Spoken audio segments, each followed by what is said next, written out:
যারা ভাস্কর্য তৈরি করে, প্রতিমা বানায়, মূর্তি বানায়, প্রাণ আছে এমন জিনিসের চিত্র অঙ্কন করে অপ্রয়োজন। এক্ষেত্রে অনেকে বলে থাকেন আসাদুন নাসি আযাবান ইয়াউমাল কিয়ামাতি আল মুসাব্বিরুন, কিয়ামতের দিন সবচেয়ে বেশি শাস্তি দেয়া হবে যাদের, তারা হচ্ছে মুসাব্বিরুন, চিত্রাঙ্কন করে, যারা মূর্তি বানায়। তো এই মুসাব্বিরুন দ্বারা সামান হু টেকস দ্য ফটো, যে ছবি তোলে, এটা কিন্তু না। এটা হচ্ছে যারা ভাস্কর্য তৈরি করে, প্রতিমা বানায়, মূর্তি বানায়, প্রাণ আছে এমন জিনিসের চিত্র অঙ্কন করে অপ্রয়োজনে, এটার কথা বলা হয়েছে। কিন্তু আমরা যে ছবি তুলি এটাকে ইমেজ বলে, এটা তুলতে কোনো সমস্যা নেই, এটা তোলা হারাম নয়। খেয়াল রাখবেন, কোনো জিনিসকে হারাম বলে ঘোষণা দিতে হলে সুস্পষ্ট দলিল লাগে। আল আদিল্লা আল কাতঈয়া, অকাট্য দলিল ছাড়া কোনো জিনিসকে হারাম বলে ঘোষণা দেওয়া যায় না। আমরা যে ছবিটা তুলি এটা মূলত আমাদের চেহারার একটা রিফ্লেকশনকে আমরা কাগজে ধরে রাখি। যেমন আয়নার সামনে যখন আমি যে দাঁড়ালাম, এই আমার আয়না, তো আয়নাতে যাকে দেখা যায় সেটা কি আমি? না, সেটা তো আমি না, আমি হচ্ছি এটা, আর ওইটা হচ্ছে আমার রিফ্লেকশন।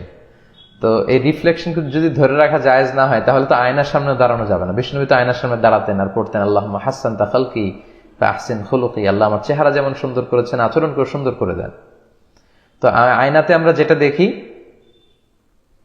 সেটাকেই মূলত কাগজে ধারণ করা হয়, এটা জায়েজ আছে।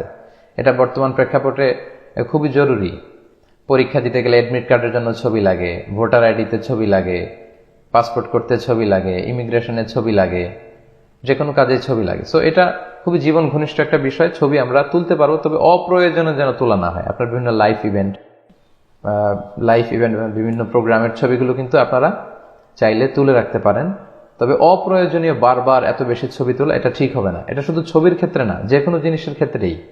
মিন হুসনি ইসলামিল মারই তারকুহু মা লা ইয়ানিহি, ব্যক্তির ইসলামের সৌন্দর্য হচ্ছে এমন জিনিস বর্জন করা যেটার কোনো প্রয়োজন নেই, অপ্রয়োজন। সম্মানিত শুধু আপনারা যারা লাইভ দেখছেন, আপনাদের লাইভের এই ভিডিওটির নিচে নিশ্চয়ই শেয়ার নামে একটি বাটন রয়েছে। আপনারা কাইন্ডলি সে শেয়ার বাটনে ক্লিক করবেন, ফলে এখনই লাইভটি শেয়ার হয়ে যাবে, আর আপনাদের সাথে যুক্ত যে বন্ধু বান্ধবরা আছে সবাই এখনই এই লাইভটি দেখতে পারবে আর কি, ইনশাআল্লাহ। আলোর পথে 24, 24 ঘন্টা শুধু